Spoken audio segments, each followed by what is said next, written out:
কত ধানে কত চাল, বিএনপি সরকার এবার টের পাবে। বিএনপি সব গোপন রহস্য, সব গোপন রেকর্ড ধীরে ধীরে ফাঁস হয়ে যাবে, ফাঁস হতে শুরু করেছে। বিএনপি তারেক রহমান শর্তের বেড়াজালে আবদ্ধ। এই শর্ত না মানলে তাকে ক্ষমতা ছেড়ে লন্ডন ফিরে যেতে হবে। দর্শক, জুলাই সনদ মানবে না, গণভোট মানি না, এত সোজা। আপনারা কি বলেছিলেন ঐকমত্য কমিশনের মিটিং এ? সব রেকর্ড আছে। ক্ষমতা এসেছেন, ইউনূস মেটিকুলাস ডিজাইন নির্বাচনের মাধ্যমে আপনাদের ক্ষমতা দিয়ে দিয়েছে, কিন্তু অনেক শর্ত ইউনূস জুড়ে দিয়েছিল। ইউনূস আপনাদেরকে অন্যায়ভাবে ক্ষমতা দিয়েছে কি এমনি এমনি? অনেক শর্ত জুড়ে দিয়েছিল। হ্যাঁ, এখন পর্যন্ত সময় যায়নি, যার ফলে চারদিক থেকে আপনারা পেঁচিয়ে পড়েননি। সময় আছে এখনো সঠিক লাইনে আসার, কিন্তু এদিক ওদিক যেতে পারবেন না। আপনাদের নাকে বর্ষি লাগানো। 2024 সালের 5 আগস্ট থেকে শুরু করে নির্বাচন পর্যন্ত কোন নেতা কত টাকা চাঁদাবাজি করেছে, কত টাকা পাচার করেছে, সবকিছু বিশেষ গোষ্ঠীর কাছে রেকর্ড আছে। এবং জুলাই সনদ নিয়ে আপনাদের অবস্থান কি, গণভোট নিয়ে অবস্থান কি, সবকিছু রেকর্ড আছে। ছল চাতুরি করবেন, জনগণ প্যান্ট খুলে ফেলবে, তারপর আবার লন্ডন পালিয়ে যেতে হবে, বঙ্গোপসাগরে ঝাঁপ দিতে হবে। খুব সহজ হবে আপনাদের ফেলে দেয়া। আওয়ামী লীগ যেরকম পেরেছে বেঈমানি করতে, আপনারা পারবেন না। দর্শক দেখেন খবর, সংবাদ সম্মেলনে বদিউল আলম মজুমদার। এই বদিউল আলম মজুমদাররা কারা? বদিউল আলম মজুমদার, দেবপ্রিয় ভট্টাচার্য, এরকম একটা গ্রুপ আছে ইউনূসের সাথে যাদের সম্পর্ক খারাপ না। এদেরকে 111-এর কুশীলব বলা হয়। এর মানে এরা কিছু একটা ঘটাতে পারেন, এবং ইতিহাস বলে যে বিএনপির বিরুদ্ধেই ঘটিয়েছে। এখন আবার বিএনপির বিরুদ্ধে এরা দৃশ্যপটে। এই সুজন, টিআইবি, বিএনপিকে কুরে কুরে খেয়েছে এরা।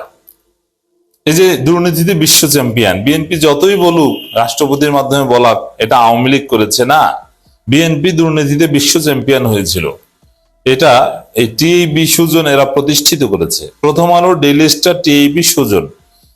জামাতকে লাগবে না, এই কারণে জামাত চুপচাপ।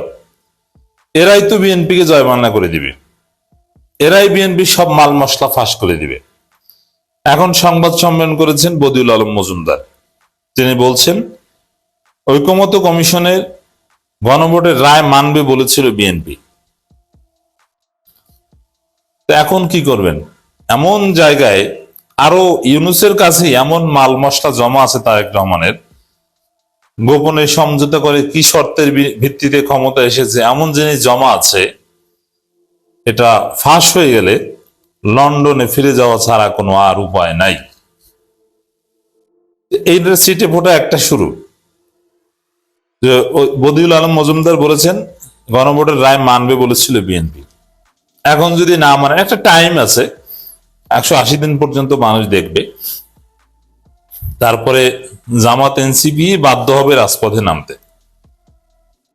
জনগণ রাজপথে অটো নামবে কিভাবে? আর বিএনপি কি নির্যাতন করবে? রাজপথে আগের মতো সবাইকে নামার দরকার হবে না।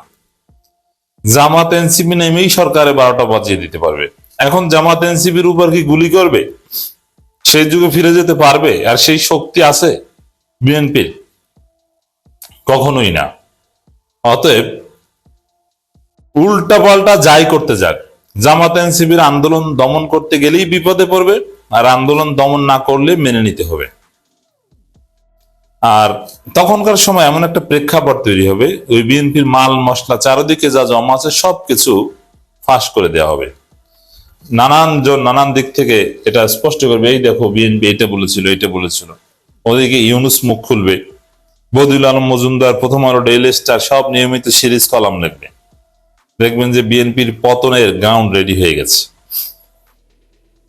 সুশাসনের জন্য নাগরিক সুজন, প্রধান নির্বাহী বদিউল আলম মজুমদার বলেছেন অন্তর্বর্তী সরকারে গঠিত ঐকমত্য কমিশনে বিএনপি গণভোটের রায় মানার কথা বলেছিল। শুধু গণভোটের রায় না, আরো কোন বিষয় কি বলেছিল সব জামাত। এখন পর্যন্ত কিন্তু জাস্ট রাজনীতিবিদরা জাস্ট বলছে আপনারা এটা বলেছিলেন, এটা বলেছিলেন, ফেসবুকে দু একটা ক্লিপস আসে, কিন্তু ওইটার অরিজিনাল রেকর্ডটা যথাযথ কর্তৃপক্ষের কাছে আছে।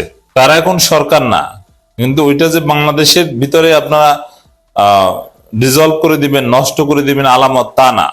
ওটা নিরাপদ দূরত্বে সরিয়ে নেওয়া হয়েছে, এমন জায়গায় রাখা হয়েছে আপনি চাইলে ওটা ধ্বংস করতে পারবেন না। ওই মাল মশলা দিয়ে বিএনপিকে জয় বাংলা করা যাবে। আমার মনে হয় যে বিএনপির সামনে একদম ভালো হয়ে যাওয়া ছাড়া ক্ষমতায় থাকার কোনো উপায় নেই। উল্টা পাল্টা করতে গেলেই কলাপস করবে। গণভোটের ফলাফল ভবিষ্যতে কি, এমন প্রশ্নের জবাবে বদিউল আলম মজুমদার বলেন, এটা আমাদের দেখার বিষয়। আমরা যখন ঐকমত্য কমিশনে ছিলাম, বিএনপির পক্ষ থেকে যারা সেখানে প্রতিনিধিত্ব করেছিল, তারা যে বক্তব্য দিয়েছেন, তারা কিন্তু গণভোটের রায় মানার কথা বলেছিল। তারা এখন মানবেন না। এতদিন পরে সে কথা বললে হবে যে মানবো না? এখানে বিএনপি আসলে একটা মাইন্ড খেয়ে চেপে পড়েছে। ইউনূসের আমলে বিএনপি সবকিছু মেনে নিয়েছিল, লিখিত কথা দিয়েছিল, সাইন দিয়েছিল, কিন্তু এর পরিণতি কি হবে এটা আর ভাবে নাই। কেন সাইন দিয়েছিল? ভেবেছিল যে ইউনূস নির্বাচন দিবে না, অতএব যেভাবে পারি সব শর্তে রাজি হয়ে চাপ প্রয়োগ করি। কিন্তু দেখা গেল নির্বাচন দিল, বিএনপি ক্ষমতা আসলো, এখন দেখা গেল যে আগের কথা তারা মানতে পারছে না, এবং ক্ষমতা আসলো ভারতের এবং আমেরিকার হাত ধরে। বিএনপি নিজেরাই বেকায়দায় পড়েছে, আগে পূর্ব প্রস্তুতি ছিল না। তো এইভাবে বেকায়দায় পড়লে তারা ক্ষমতায় থাকতে পারে না। আমরা আশা করি, বদিউল আলম মজুমদার বলছেন, জনগণের রায় মেনে নিয়ে দরকার হলে সরকারি দল বিরোধী দল আলাপ আলোচনা করে জনগণের রায়কে সমুন্নত রাখবে। তো এখানে একটা কথা আমি আগেই বলেছি যে সালাউদ্দিনদের বিসর্জন দেবে বিএনপি। একটা পর্যায়ে যখন জামাত এনসিপি সিরিয়াসলি আঙ্গুল বাঁকা করবে, আন্দোলন করবে, তখন প্রধানমন্ত্রী বলবেন বা সবাই বলবেন যে না, সালাউদ্দিনরা বিএনপি বেইমানি করলো, তারেক রহমান বেইমানি করতে পারে না। তারেক রহমানকে হিরো বানিয়ে গ্লোরিফাই করে তখন এগুলো মানা হবে। বিএনপির সব মতামত উপেক্ষা করে তারেক রহমান এগুলো মানার ঘোষণা দিবেন। এর মাধ্যমে তারেক রহমানের একটা কাল্ট ইমেজ তৈরি হবে। দেখেছো কি ভালো জিয়া পুত্র, খালেদা পুত্র। টোটাল বিএনপি যাই বলুক, ব্যক্তিগতভাবে সে কিন্তু জনগণের সাথে প্রতারণা করেনি, গণভোটের সাথে বেইমানি করেনি। এরকম একটা নাটক তারা করবে। এরকম নাটক করলেও আপনারা মানেন, উল্টো পাল্টা করতে যাই না, টিকতে পারবেন না, লন্ডনে পালিয়ে যেতে হবে। তিনি বলেন, গণভোটের যে 48টি বিষয় জনগণের কাছে উপস্থাপন করা হয়েছে, জনগণ হায়ের পক্ষে রায় দিয়েছে। আমরা আশা করি সংশ্লিষ্ট সকলে এটা মেনে নিয়ে সংবিধান সংশোধন করবে। এটা বাধ্য, কিছু করার নাই। তবে সতর্কতার পানি খেয়ে তারপরে করতে পারে। এগুলো এড়িয়ে যাওয়ার কোনো উপায় নেই। আমি স্পষ্টভাবে বলছি, এই যে গণভোটের রায়, জুলাই সনদ, এগুলো অস্বীকার করলে, এড়িয়ে যেতে চাইলে বিএনপির মেয়াদ হবে সর্বোচ্চ 1.5 বছর। 1.5 বছরের মধ্যে বিএনপিকে ক্ষমতা ছেড়ে কাউকে লন্ডনে পালিয়ে যেতে হবে। ভারত অল্প 2-1 জনকে জায়গা দিবে, বাকিদেরকে বাংলাদেশের জেলে থাকতে হবে। বিএনপি এই এই যে সংবিধান সংস্কার পরিষদ বলতে কিছু নাই, এটা নাকি আবেগ বলতেছে। এটা জামাতের আমি ডক্টর শফিকুর রহমান বলতেছেন যে এটা হতে পারে না, এটা জুলাই চেতনার পরিপন্থী। ওদিকে বিএনপি বারে বারে সংবিধানের দোহাই দিচ্ছে যে সংবিধান অনুযায়ী এই গণভোট বলতে কোনো জিনিস নাই, গণপরিষদ বলতে কোনো জিনিস নাই, এগুলো নাই। তো এই সব মিলিয়ে আপনার মতামত কি, যে আসলে মানে বিএনপি কেন এত সংবিধানের দোহাই দিচ্ছে বারে বারে, এবং সেটা দিচ্ছে আবার সালাউদ্দিন আহমেদ, যিনি কিনা স্বরাষ্ট্রমন্ত্রী। জি, আপনাকে সালাম, এবং দর্শক শ্রোতা যারা এখন দেখছেন এবং সামনে দেখবেন তাদের সবাইকে সালাম, আসসালামু আলাইকুম। আমরা এই দ্বিতীয় স্বাধীনতা পেয়েছি রক্তের বিনিময়ে। 2000 শহীদ, প্রায় 35,000 পঙ্গুত্ব বরণ করে এই স্বাধীনতা অর্জন হয়েছে। এখন এই যে সংবিধান করে মানুষজন, বিপ্লবটা কি সংবিধান মেনে হয়েছিল? হাসিনা তো তার বাপের সংবিধান নিয়ে বসেছিল, 72-72 সংবিধান। সেই সংবিধান জাতিকে কি দিয়েছিল? 16 বছর শোষণ করার অধিকার দিয়েছিল হাসিনাকে, সেটা তো জনগণের সংবিধান ছিল না। বিপ্লবের পর সেই সংবিধান মূল্যহীন আমাদের কাছে, জনগণের কাছে। তো এই সংবিধান, আপনার ব্রিটেনেও তো সংবিধান নাই, লিখিত সংবিধান নাই। নাই। দেশ কি চলছে না? খুব সুন্দরভাবে চলছে। আর সংবিধানটা কেন? সংবিধানের জন্য মানুষ, নাকি মানুষের জন্য সংবিধান? আমরা তো সংবিধানের জন্য না, সংবিধান আমাদের জন্য। সংবিধান মানুষ লিখে, সংবিধান মানুষ লিখে তার রাষ্ট্রের প্রয়োজনে, মানুষের কল্যাণে যেভাবে যে আইনগুলা করা দরকার সেই অনুযায়ী বাস্তব উপযোগী, সময় উপযোগী আইনগুলা লিপিবদ্ধ থাকে সংবিধান। সেই অনুযায়ী রাষ্ট্র পরিচালনার জন্য এটা দরকার হয়, এবং এটা যুগে যুগে মানুষের কল্যাণের জন্য যখন যা সংশোধন করা প্রয়োজন তা করতে হয় এবং করে, পৃথিবীর সব দেশেই করে। তো আমাদের দেশে এই যে ৭২ সালের সংবিধান একটা কাট অ্যান্ড পেস্ট সংবিধান, যেটা কোনো কাজে আসে নাই।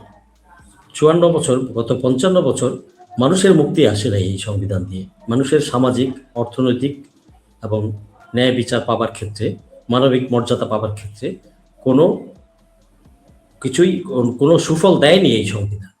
এই সংবিধান ছুঁড়ে ফেলে দেওয়ার কথা ছিল। ম্যাডাম খালেদা জিয়া বেঁচে থাকতে উনি বলে গেছিলেন যে এই সংবিধান ছুঁড়ে ফেলে দিতে হবে।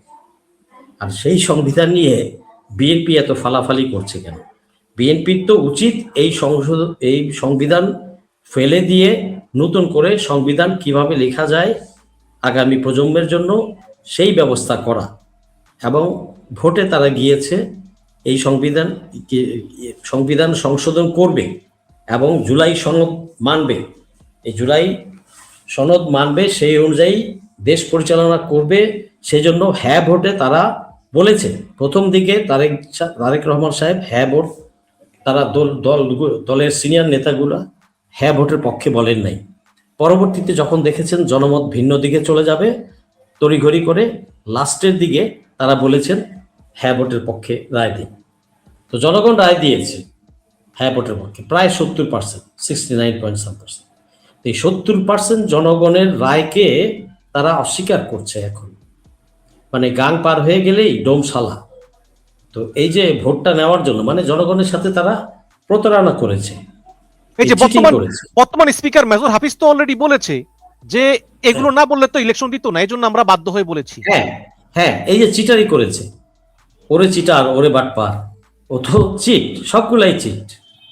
এই যে বুড়া খাটাসগুলা তো বিশ্ব চিট। মেজর হাফিজ কি আর অমুক কি তমুক কি? আপনারা দেখেছেন যে, আমরা সবাই দেখেছি, ইলেকশনটা হয়ে যাওয়ার পরপরই আমির খসরু বলেছেন যে এই কি জুলাই আবার কি।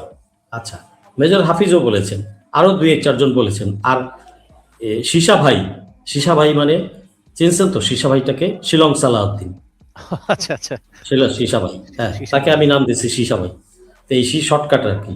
এই সীসা ভাই খুব ফাল করতেছেন, সংসদের বাইরেও পাচ্ছেন এবং সংসদের ভিতরেও। কেন? এই এত বড় বেইমানি, মির্জাফরি, বিশ্বাসঘাতকতা জনগণের সাথে কেন? এর ফল কি তাদের জন্য ভালো আসবে? মোটেও না। জনগণ ফুঁসে উঠছে দিন দিন। এবং এই রোজা যাক, ঈদের পরে জনগণ, এখন রোজার মধ্যে তো মানুষ মাঠে নামে না, সময় কম, ওয়ার্কিং আওয়ার খুব কম। তো এই যে করছে, এই যে এটা তো রীতিমতো রক্তের সাথে, শহীদের রক্তের সাথে বেয়াদবি। আই কল ইট বেয়াদবি। বিএনপি নেতারা করছে, মানে তারেক রহমানও করছে। তারেক রহমান যদি আদেশ দেয় চোপ, কোনো কথা নাই, জুলাই বাস্তবায়ন হবে, কারো কোনো সাধ্য আছে? তার কোনো নেতার উল্টাপাল্টা বলার সাধ্য আছে? তার মানে কি? তার মানে ঘরের যে নেতৃত্ব, শীর্ষ নেতৃত্ব, সে তার সায় না থাকলে কিভাবে তার কাউয়ারা এগুলা ফাল পারে? এই শিলং সালাউদ্দিন কিভাবে ফাল পারে? সে তো 9 বছর ছিল ভারতের আশ্রয়ে, শিলংয়ে ছিল। সেখানকে তাকে বোঝা পড়া, তাবিজ সবকিছুই দেওয়া হয়েছে। ভারত কিভাবে তাকে পরবর্তীতে কাজে লাগাবে সেই অনুযায়ী দেওয়া হয়েছে। তো সে, এবং জুলাই যুদ্ধ শেষ হওয়ার সাথে সাথেই সে কিন্তু খুব তাড়াতাড়ি চলে আসলো। এর আগে থেকে আনা যায় না, উনি আসতে পারেন না, ওই পারে বিভিন্ন আইন কানুন। তো যখন 5 আগস্ট পার হয়ে গেল, তারপর উনি কয়েকদিনের মধ্যেই চলে আসলেন। তখন কিভাবে আসলেন আমাকে বলেন? মানুষ কি এতই বোকা? মানুষ বোঝে না? তখন সে কিভাবে আসলো তড়িঘড়ি করে দেশে আসছে? ভালো কথা, সে যে গুম হয়েছিল, গুমের মামলা দিয়েছে, হয়তো নাম কাওয়াস্তে গুম কমিশনে, আমার যতটুকু মনে পড়ে হয়তো গুম কমিশনে সে একটা নাম কাওয়াস্তে একটা পত্র দাখিল করে থাকে। তাও অনেক সমালোচনার পরে। তাও পরে, হ্যাঁ, বাট সে তো আইসিটিতে মামলা দেয়নি, তার তো মামলা নাই। তাহলে সে যদি গুমি করে থাকে তাহলে সে কেন মামলা দিল না? তার মানে হচ্ছে এটা পাতানো খেলা। সে পাতানো খেলার পার্ট হিসেবেই সে ওখানে গেছে, এবং 9 বছর ছিল, এবং 9 বছর ওখানে সুখে শান্তিতে থেকে সীসা খাইতে খাইতে, মানে ওই যে হুক্কা তো ছিলেন, ভিতরে সীসা আছে, সীসা খায়, তো সীসা খাইতে খাইতে উনি সীসা ভাই এই পারের সাথে অনেক ষড়যন্ত্র করেছেন। আর তারা হাসিনা থাকা অবস্থায় তো এরা তো মির্জাফরি করেছে, স্বয়ং ম্যাডাম খালেদা জিয়ার সাথে মির্জাফরি করেছে। বিএনপির নেতাগুলা ছিল মির্জাফর, টোটাল মির্জাফর। নাহলে 16 বছর লাগে নাকি হাসিনাকে বিদায় করতে? প্রতিটা বার আন্দোলন যখনই পিকে উঠছে আবার ডাই ডাউন হয়ে গেছে, শেষ।